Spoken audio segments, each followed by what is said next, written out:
Hello everyone, welcome to RDS classes. Myself Rajguru Singh. आज मैं आपके सामने एक दूसरा टॉपिक लेके आया हूँ। ये जो मेरा टॉपिक है ये क्लास 12 का यूपी बोर्ड और चैप्टर है तुम्हारा वंशागति का आणविक आधार से लिया गया है। इस चैप्टर में जो हमारा सबसे ज़्यादा डाउट्स रहता है कि मतलब कि वंशागति का आणविक आधार से इसका तात्पर्य ये है कि ये चैप्टर हमें समझ में नहीं आता है कि इस चैप्टर में मतलब हमें पढ़ना है क्या है, मतलब क्या पढ़ाया जाएगा। तो ये चीज़ हमें समझ में नहीं आता है। देखो क्या है ना, थोड़ा सा इस सब्जेक्ट को जो चैप्टर्स है इस चैप्टर को थोड़ा सा रिलेट करो जो तुम्हारा पहला चैप्टर था। जैसे रिप्रोडक्शन की अगर बात कर ले तो जो हमारा रिप्रोडक्शन था तो रिप्रोडक्शन में हमने ये पढ़ा था कि कोई अगर एनिमल्स होती है तो एनिमल्स से जो कोई एनिमल्स है उससे जो उसका संतान हो रहा है एकदम अपने माता के समान या अपने पिता के समान हो रहा है। तो वह माता से पिता के समान मतलब कि हो रहा है, तो हमने इस क्रिया को जनन बोला। ठीक है। जनन के बाद हमने ये पढ़ा कि जनन एक ऐसी प्रक्रिया होती है जिसके द्वारा कोई भी जीव होता है वो अपने समान संतान को उत्पन्न करता है। दूसरी चीज़ कि उस चैप्टर के बाद अगला जो चैप्टर हमारा है मेंडल का चैप्टर, तो मेंडल के चैप्टर में मेंडल ने ये बताया कि अगर कोई एक जनक से अगर कोई संतान आ रहा है तो उसमें कुछ लक्षण होंगे, कुछ कारक होंगे जो उस लक्षणों के एक पीढ़ी से दूसरे पीढ़ी में ले जा रहा है। तो मेंडल ने कारकों को कारक ही कहा। बाद में उसका जोहानसन आए एक वैज्ञानिक, उन्होंने प्रयोग किया तो उन्होंने बताया कि नहीं वो जो कारक है वो जीन है। तो जीन की बाद में हम लोग बात करते हैं। तो पहले जो हमारा टॉपिक है कि उस चैप्टर के बाद यानी उन्होंने कारक बोला तो हमने ये पढ़ा कि ऐसे कौन से कारक होते हैं जो कि संतानों में प्रभावी होते हैं, कौन से ऐसे कारक होते हैं जो संतानों में प्रभावी नहीं होते हैं। उन लक्षणों के बारे में हमने जाना। तो मेंडल के नियम से, मेंडल के चैप्टर से, मेंडल के द्वारा हमने बहुत कुछ जानकारी प्राप्त की। और लेकिन फाइनली उस चैप्टर के बाद हम ये यहाँ तक निष्कर्ष पर पहुँच चुके हैं कि अगर कोई पेरेंट्स है और उसकी प्रोजेनी हो रही कोई संतान है तो संतानें जो है संतानें में कुछ ऐसे लक्षण हैं जो कि पूरा का पूरा लक्षण पेरेंट्स का संतान में आ रहा है। ठीक है, मतलब पूरा का पूरा जो लक्षण है पेरेंट्स से संतान में आ रहा है, बच्चों में आ रहा है। तो वह बच्चों में जो लक्षण आ रही है एकदम पेरेंट्स में अगर 2 हाथ है तो बच्चे में भी 2 हाथ है। ठीक है, 2 आँख है तो 2 आँख है, 2 कान है 2 है। तो ये सिंपल देखो, ये चीज़ को समझो कि अगर कोई जीव अपने समान संतान लाता है धरती पे तो लाता है तो एकदम हूबहू उसके समान ही क्यों नहीं है, क्यों आ जाता है। ऐसा भी तो हो सकता है कि जहाँ उसका हाथ है वहाँ हाथ न रहे, हाथ की जगह पैर आ जाए, पैर की जगह हाथ आ जाए, मुंडी की जगह आँख आ जाए।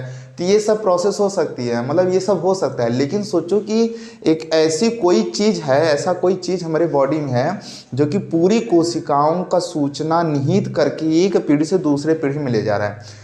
तो उसी को हम लोग पढ़ने जा रहे हैं कि वंशागति का आणविक आधार। आणविक मतलब अणु, अणु की बात कर रहे हैं कि एक अणु है जो कि पूरे लक्षणों को दूसरे पीढ़ी में ले जा रहा है। तो इस चैप्टर में हम पढ़ने वाले हैं कि वंशागति का जो आणविक आधार है, मॉलिक्यूलर बेसिस ऑफ इनहेरिटेंस, कि वह अणु ही वंशागत हो रही है जो एक पीढ़ी से दूसरे पीढ़ी में लक्षणों को स्थानांतरित कर रही है। ये बात हमारा क्लियर हो गया।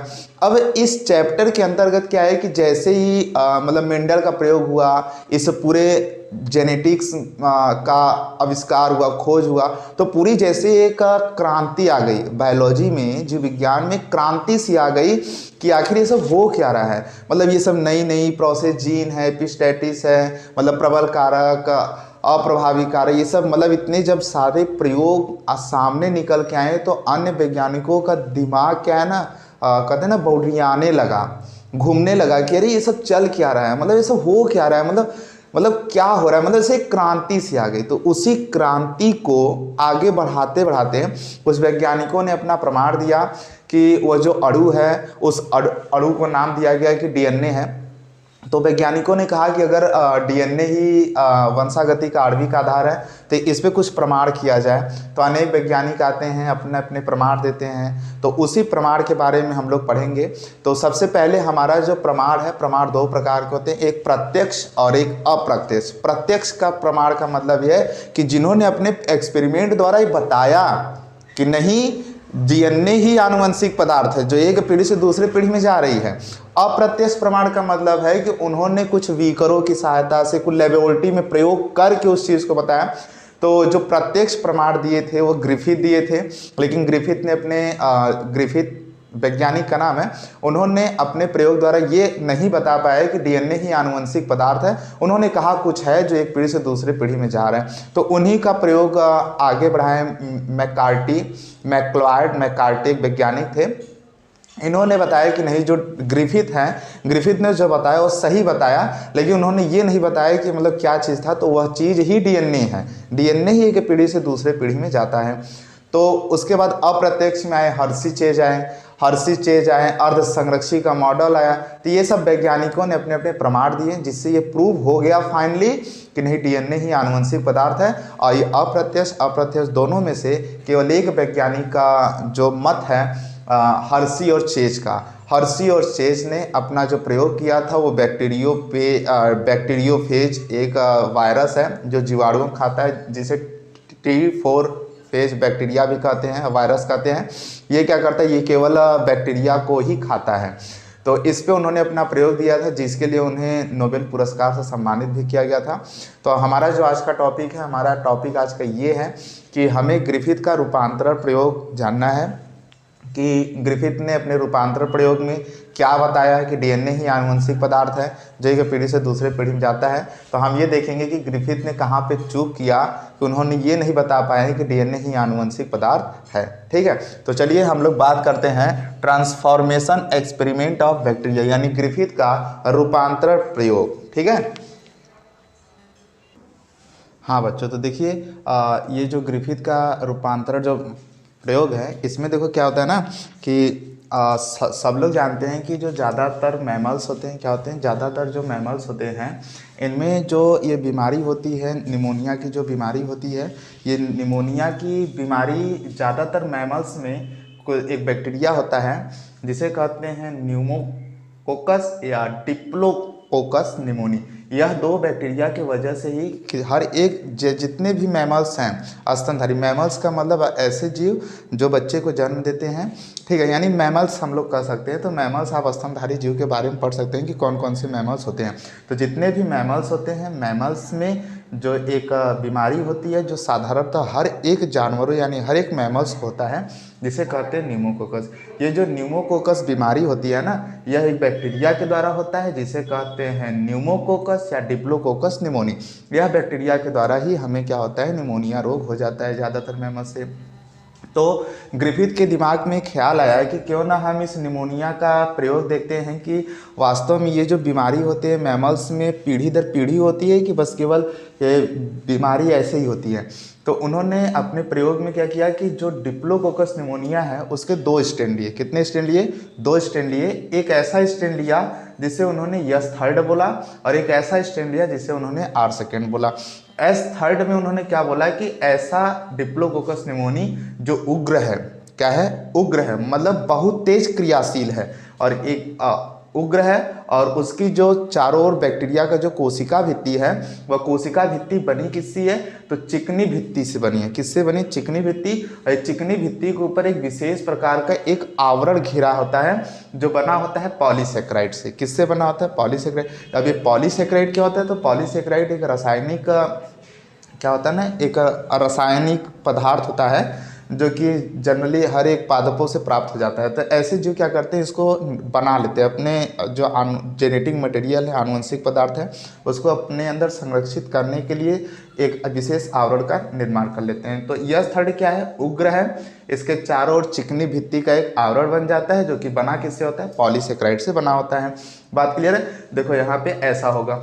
और उन्होंने जो R2 लिया उससे उन्होंने कहा ये अनुग्र होती है, नॉन वायरुलेंट और रफल्ड, यानी इसकी जो कोशिका भित्ति होती है वह खुरदुरी भित्ति होता है। देखो यहाँ पे मैंने बनाया, इसमें कोई भी आवरण नहीं है। ठीक है, तो अब उन्होंने इस दोनों बैक्टीरिया को बारी बारी से चूहों प्रयोग किया। तो आपके मन में क्वेश्चन आया कि सर की मतलब चूहों पे ही प्रयोग क्यों किया जाता है? तो भाई मनुष्यों की ज़िंदगी बहुत ही मूल्यवान होती है ना, तो अगर मनुष्यों पे प्रयोग करेंगे तो ऐसे तो कौन, मतलब कोई तो पहले राजी नहीं होगा कि अरे तुम्हारा एक्सपेरिमेंट सही नहीं हुआ तो हम मर जाएंगे। तो इससे सबको डर लगता है ना, अपनी ज़िंदगी सबको प्यारी है। तो जितने भी प्रयोग किए जाते हैं वो साधारणतः जनरली कह सकते हैं कि छोटे जीवों पे किए जाते हैं। मान के अगर सोचो तो मतलब कि जिनकी ज़िंदगी कोई वैल्यू नहीं है, वैसे ज़िंदगी की तो वैल्यू सबकी है, लेकिन वैज्ञानिक इसी प्रयोग करते हैं। अब ये तो वैज्ञानिकों से पूछना होगा क्यों ये करते हैं। तो सबसे बड़ी बात है कि इंसानों की जो ज़िंदगी होती है बहुत मूल्यवान होती है। चलो बात करते हैं कि उनका एक्सपेरिमेंट कैसा था। तो उन्होंने एक्सपेरिमेंट में क्या किया कि यस थर्ड को जीवित, यानी यस थर्ड जो है जीवित निमोनोकोकस, ठीक है, उस निमोनिया वाले बैक्टीरिया को लिया, यस थर्ड जो जीवित था, और उसको उन्होंने एक कल्चर माध्यम लिया। उसमें उन्होंने क्या किया, उसको और उसकी संख्या बढ़ाई। अब उसकी संख्या बढ़ा, कल्चर माध्यम का मतलब ये होता है कि कोई शीशे की बीकर है, उसमें क्या करते हैं, उस बैक्टीरिया को उसमें रख देते हैं, और रखने के बाद क्या है कि अब उसको वह सब पदार्थ देते हैं जिससे वह बैक्टीरिया क्या करेगा, जनन कर करके अपनी संख्या को बढ़ा लेगा। तो जब उसकी संख्या बढ़ जाएगी तो उसी को हम लोग कहते हैं कल्चर माध्यम। क्या बोलते हैं, कल्चर माध्यम। कि ऐसा माध्यम जिसमें किसी भी जीव को जीवित रहने के लिए हर एक को पदार्थ मिले जिससे वो जीवित रह सकते और स्वतंत्रता पूर्वक जनन कर सके, तो उस माध्यम को कल्चर माध्यम कहते हैं। तो उसमें जब उन्होंने क्या किया, उससे ग्रो किया तो उसकी संख्या बढ़ी, तो उसको उन्होंने इंजेक्ट कर दिया चूहे के अंदर। चूहा थोड़ा अच्छा नहीं है लेकिन फिर भी प्रयास है कि अच्छा ही बना। तो इंजेक्ट किया तो क्या देखते हैं कि कुछ समय बाद उस चूहे को एक रोग हो जाता है जिससे उन्होंने कहा निमोनिया। तो उस निमोनिया रोग के कारण वो चूहा डेड कर गया, यानी चूहे की मृत्यु हो जाती है। उसके बाद उन्होंने दूसरे प्रयोग में देखा कि अरे पहले वाले में तो मर गया, तो उन्होंने दूसरे में 8 सेकेंड वाले को लिविंग, उसको भी जीवित 8 सेकेंड को फिर वही कल्चर माध्यम लिया, उसमें ग्रो किया, फिर उसको इंजेक्ट किया चूहे के अंदर। तो क्या देखते हैं कि चूहे को कोई रोग नहीं होती है, जिससे चूहा क्या रहा, हेल्दी रहा, स्वस्थ रहा। फिर उन्होंने थर्ड एक्सपेरिमेंट में क्या किया कि उन्होंने यस थर्ड वाले जो था, यस थर्ड वायरुलेंट उग्र वाले को, उसको उन्होंने गर्म कर दिया। गर्म करके उस जो बैक्टीरिया था, जो उसकी चिकनी भित्ति थी, उस चिकनी भित्ति को नष्ट कर दिया। तो उसके अंदर का जो आनुवंशिक पदार्थ था वह आवरण विहीन हो गया। जब आवरण विहीन हो गया तो जब उसको चूहे के अंदर इंजेक्ट किया तो क्या देखते हैं कि चूहे के अंदर का जो इम्यून सिस्टम था उसने निमोनिया का जो आनुवंशिक पदार्थ था उसके आनुवंशिक पदार्थ को नष्ट कर दिया। यानी चूहे का इम्यून सिस्टम, प्रतिरक्षा तंत्र बैक्टीरिया के आनुवंशिक पदार्थ को नष्ट कर देता है। क्यों कर दिया? क्योंकि उसका जो आनुवंशिक पदार्थ है उसके चारों ओर कोई भी भित्ति आवरण नहीं थी, जिससे उसको मारने में आसानी हो गई। जिससे क्या हुआ कि चूहा को निमोनिया रोग नहीं होता है, चूहा हेल्दी रहता है, स्वस्थ रहता है। लेकिन पहले वाले में देखो क्या हुआ, पहले वाले में उसका जो कोशिका भित्ति तनक जो स्मूथ था, चिकना था, जिसके वजह से चूहे का इम्यून सिस्टम बैक्टीरिया के कोशिका भित्ति को नष्ट नहीं कर पाया, जिससे चूहे की क्या हो गई, मृत्यु हो गई। बात क्लियर है। चौथे वाले में उन्होंने क्या किया, उन्होंने मिक्स कर दिया। यस थर्ड को उन्होंने क्या किया, गर्म करके मार दिया था, और उन्होंने क्या किया कि लेकिन 8 सेकेंड जो था उसको जीवित, तो यानी उग्र वाले को हीट किल्ड किया, गर्म किया और उसे मार दिया, और 8 सेकेंड को उन्होंने कुछ नहीं किया, दोनों को मिला के ऐसा माध्यम किया जिसे हम लोग क्या बोले, कल्चर माध्यम। उसमें उन्होंने ग्रो कराया, और ग्रो कराने के बाद उससे उन्होंने चूहे के अंदर इंजेक्ट किया। तो क्या देखते हैं कि जो चूहे के अंदर जो 8 सेकेंड वाला अनुग्र वाला जो था, जो कोशिका मतलब आवरण विहीन था, उसने जो गर्म यस थर्ड वाला था उसके आनुवंशिक पदार्थ से समझौता कर लेता है, और यह 8 सेकेंड अपना आनुवंशिक पदार्थ क्या करता है कि वह एक कोशिका आवरण बना लेता है। यानी समझो ध्यान से कि जो यस थर्ड था वो तो गर्म हो गया, उसका जो कोशिका आवरण था वो तो नष्ट हो गया है, तो कोशिका आवरण नष्ट, लेकिन 8 सेकेंड तो जीवित है ना। तो 8 सेकेंड का आनुवंशिक पदार्थ, 8 सेकेंड का आनुवंशिक पदार्थ सुरक्षित था, और उसने क्या किया कि उसने यस थर्ड के साथ समझौता किया, बोला भाई अब हम तुम्हारे लिए कोशिका का आवरण बना देते हैं। तो यस थर्ड बोला ठीक है। देखो तो अब दोनों समझौता किए, तो यस थर्ड के चारों क्या बन गए, कोशिका का आवरण बन गया, जिससे 8 सेकेंड वाला भी सुरक्षित हो गया, और यस थर्ड के भी कुछ आनुवंशिक पदार्थ कुछ तो बचे होंगे 1-2%, तो वह भी जीवित होकर वह एकदम क्या बदल गए, उग्र में बदल गए। जब उनको कल्चर माध्यम से बाहर निकल के जब चूहे में इंजेक्ट किया गया तो देखा गया कि अरे चूहा मर गया। तो यानी इससे क्या सिद्ध हो गया, इससे यह सिद्ध हो गया है कि जो आनुवंशिक पदार्थ है, जो जेनेटिक मटेरियल है, जो R2 का आनुवंशिक पदार्थ है, यस थर्ड वाले के आनुवंशिक पदार्थ से समझौता करके उसने उग्र में परिवर्तित हो गया और जिससे चूहा की मृत्यु हो गई। लेकिन ग्रिफिथ ये नहीं बोले कि आनुवंशिक पदार्थ है, ग्रिफिथ देखो यहीं पे मिस्टेक कर गया, बोला कि यही कुछ तो है जो कि इस चूहे को मारा, यानी जो एक पीढ़ी से दूसरी पीढ़ी में जा रही है यही परिवर्तित हो जाता है। यही उन्होंने रूपांतर बोला कि कुछ तो रूपांतरित हुआ है, कुछ तो चूहे के अंदर रूपांतरित हुआ है। और उन्होंने इस रूपांतरित के बारे में ये एकदम कंक्लूजन निकाला ही नहीं, कोई निष्कर्ष दिया ही नहीं कि वह रूपांतरित किसके द्वारा हुआ। बात क्लियर है? तो यही था ग्रिफिथ का रूपांतरण प्रयोग, जो कि बहुत ही सिंपल व्यू है। बस इसको आप एक बार कॉन्सेप्ट ध्यान से इसको देख लीजिए, ठीक है, बहुत ईजी है। तो अब हम देखते हैं कि इनका निष्कर्ष क्या निकलता है। तो निष्कर्ष देखो बच्चों एकदम ध्यान से कि आप समझ सकते हैं कि इनका जो निष्कर्ष क्या निकला। अभी मैंने लास्ट में बोला ना, तो निष्कर्ष इसका यह निकला कि ग्रिफिथ के एक्सपेरिमेंट से रूपांतरण की खोज तो हुई, लेकिन इनसे इस बात का कोई संकेत नहीं मिलता है कि डीएनए रूपांतरण कारक है। लेकिन बाद में इन्हीं खोजों के आधार पर वैज्ञानिक आए जिनका नाम था एवरी मैक्लॉयड मैककार्टी ने सन 1944 में प्रयोग किए, जिनसे यह सिद्ध हुआ कि डीएनए ही आनुवंशिक पदार्थ है। यानी यही ग्रिफिथ का एक्सपेरिमेंट सन 1944 में एवरी मैक्लॉयड एंड मैककार्टी ने सिद्ध कर दिया कि नहीं, यह जो कारक था जो रूपांतरित हुआ था चूहे के अंदर वही डीएनए है, वही आनुवंशिक पदार्थ है। तो इस प्रकार डीएनए ही आनुवंशिक पदार्थ है, ये तो सिद्ध हो गया। लेकिन ग्रिफिथ के एक्सपेरिमेंट में नहीं, किसके? एवरी मैक्लॉयड मैककार्टी के प्रयोग द्वारा सिद्ध हुआ। तो इसलिए जो संस्था थी, जो हमारी संस्था थी विज्ञान की, उसने कहा कि भाई जो तुम अपना एक्सपेरिमेंट बताए हो तो किसी दूसरे का है, तो इसलिए इन्हें नोबेल प्राइज़ नहीं दिया गया और लात मार के भगा दिया गया, ठीक है। तो यही था ग्रिफिथ का एक्सपेरिमेंट। तो आई होप आपको ग्रिफिथ का एक्सपेरिमेंट बहुत अच्छे से समझ में आया होगा। तो आपको ग्रिफिथ का एक्सपेरिमेंट बहुत अच्छा लगा होगा, समझ में आया होगा। तो इससे आप क्या कीजिएगा कि घर में जाइएगा, जो शॉर्ट नोट्स मैंने बनाए इसको थोड़ा सा आप लिखिएगा, समझिएगा और फिर बुक में इसको रीड कीजिएगा कि देखिए कि मतलब यहाँ पे कौन सा पॉइंट हमें समझ में नहीं आ रहा है, ठीक है। तो आई होप ये आपको लेक्चर बहुत अच्छी लगी होगी, ठीक है। तो आपसे एक बात कहनी थी कि देखो इस समय जो कोरोना है, कोरोना अपना एक नया वेरिएंट चेंज कर लिया है, ठीक है। तो मतलब इसके बहुत सारे वेरिएंट्स आते हैं, क्योंकि हम जानते हैं कि जो वायरस होते हैं इसका रूप बदलता जाता है, जिसे हम लोग वेरिएंट का नाम देते हैं। तो ये अपना रूप बदल रहा है, तो देखो हमारी शिक्षा रुक ना पाए, ठीक है, हमारी शिक्षा रुके ना, इसलिए आप कंटिन्यूटी पढ़ाई कीजिए और एकदम बिल्कुल घबराइए मत। क्लास 12 एकदम अच्छे से दीजिए, आपका बोर्ड बहुत अच्छा जाएगा। और यदि आप नीट में हैं, प्रिपरेशन कर रहे हैं, बीएससी हैं, हर किसी भी क्षेत्र में अगर आप प्रिपरेशन कर रहे हैं, तो ये एक्सपेरिमेंट आपको बहुत मायने रखता है। तो इस एक्सपेरिमेंट से आप उसका निष्कर्ष निकालिएगा, कंक्लूजन निकालिएगा कि इस निष्कर्ष के द्वारा पूछा क्या, कोई हार्ड नहीं होता है, चैप्टर बहुत सरल होती हैं। अगर मैं आज आपके सामने पढ़ा रहा हूँ तो क्योंकि मुझे ये चीज़ सरल लग रही है, इसलिए मैं आपको समझा पा रहा हूँ। आपका भी एक समय आएगा जब आप भी दूसरों को समझाएंगे।